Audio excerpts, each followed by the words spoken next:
नमस्कार मंडळी. आज आपण इथे अगदी चविष्ट आणि पौष्टिक असा पावटा भात करणार आहोत. त्यासाठी इथे पहिल्यांदा पावटा स्वच्छ निवडून घेतलेला आहे आणि या प्रकारे याचे दाणे निघाले. तुम्ही बघू शकता. एक 2 वाटी होतील साधारण एवढे दाणे होते. त्यानंतर आपण इथे 2 वाटी इथे मी बासमती राईस घेतलेला आहे. तुम्ही इथे कोणताही राईस घेऊ शकता. आता इथे पहिल्यांदा आपण हे स्वच्छ धुवून घ्यायचे 2 ते 3 वेळेला तांदूळ आणि त्यानंतर ह्याच्यामध्ये एक 5 ते 10 मिनिटं पाणी घालून ठेवायचं आहे. जर तुम्हाला जास्त वेळ नसेल तर तुम्ही पटकन धुवूनही करू शकता. पण इथे पाणी घालून जरा भिजवून ठेवला म्हणजे भात जरा मोकळा असा होतो. एक 10 मिनिटं मी साईडला ठेवलेलं आहे. त्याचबरोबर इथे कुकरसुद्धा इथे मी गरम करून घेतला आहे. त्यामध्ये मी इथे 1 टेबलस्पून तेल घातलेलं आहे. तेल गरम झाल्याबरोबर ह्याच्यामध्ये अर्धा चमचा मोहरी, अर्धा चमचा जिरे घातलेत. जिरे आणि मोहरी छान इथे फुललेले आहेत. त्यानंतर ह्याच्यामध्ये कढीपत्त्याची पानं घालायची आणि सगळं व्यवस्थित फोडणीमध्ये मिक्स करून घ्यायचं. त्याचबरोबर इथे मी 1-2 कांदे मी इथे चिरून घेतलेले उभडसर ते घातलेले आहेत. 1 चमचा आलं लसूण पेस्ट घातलेली आहे आणि सगळं फोडणीमध्ये पुन्हा मिक्स करून घ्यायचं आहे. हलकासा तांबूसर होईपर्यंत कांदा इथे मी परतून घेतलेला आहे. त्यानंतर ह्याच्यामध्ये आपण जे पावट्याचे दाणे काढून घेतलेत ते सगळे घालायचे आणि पुन्हा ते सुद्धा इथे फोडणीमध्ये परतवून घ्यायचेत आपल्याला. एक 2-3 मिनिटं चांगले हे दाणे परतून घ्यायचे म्हणजे लवकर शिजतात. तसा पावटा शिजायला थोडा वेळ लागतो, पण कुकरमध्ये आपण करणार असेल तर लगेचच शिजतो. त्यामुळे इथे एक 2-3 मिनिटं असा फोडणीत परतवलं ना, की भरकन असा हा होतो. हलकासा हा तांबूसर झालेला आहे, तुम्ही बघू शकता. आता ह्याच्यामध्ये मी इतर सगळे मसाले घालणार आहे. हळद घातलेली आहे, हिंग घातलेला आहे. त्यानंतर 1 चमचा इथे धना पावडर घातलेली आहे. 1 चमचा इथे मी किचन किंग मसाला घातला आहे आणि 1 चमचा बिर्याणी मसाला घातलेला आहे. त्याचबरोबर 1 मोठा चमचा मी इथे लाल तिखट घातलं आहे. थोडंसं तिखटवालं तिखट आहे हे.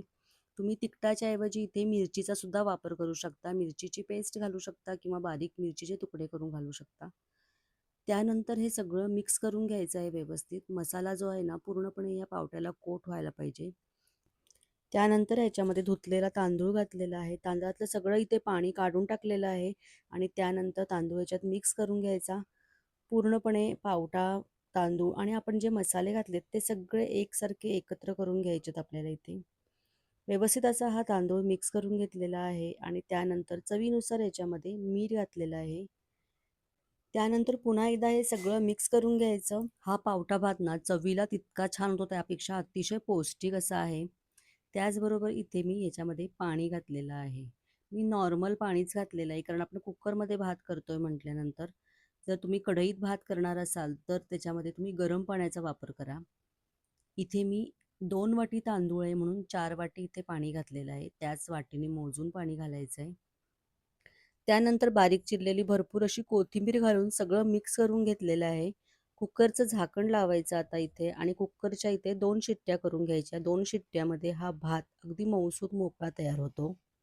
इथे आपला कुकर झालेला आहे आणि मी कुकरच्या 2 शिट्ट्या करून घेतल्या. वाफ पूर्ण गेल्यानंतर झाकण इथे काढून घेतलेलं आहे. तुम्ही बघू शकता मस्त मोकळा मऊसूत असा आपला हा पावटा भात इथे तयार झालेला आहे. पाणी पण इथे आपलं अगदी परफेक्ट असं झालेलं आहे. आता वरतून थोडी मी बारीक चिरलेली कोथिंबीर घालते. अगदी घरच्या साहित्यामध्ये, घरगुती मसाल्यामध्ये अगदी मस्त चवीचा असा मऊ, मोकळा आणि परफेक्ट शिजलेला असा पावटा भात इथे तयार झालेला आहे.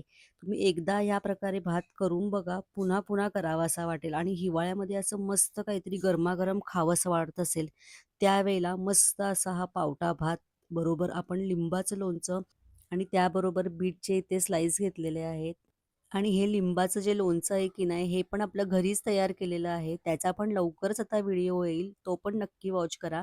कशी वाटली रेसिपी हे नक्की मला कमेंट करून सांगा आणि थोडी जरी आवडली असेल तर एक लाईक नक्की करा. यूट्यूब चॅनलवर माझा व्हिडिओ बघत असाल आणि अजून सबस्क्राईब केलं नसेल तर नक्की चॅनलला सबस्क्राईब करा. फेसबुकवर बघत असाल तर नक्की लाईक करा आणि फॉलो करा. धन्यवाद.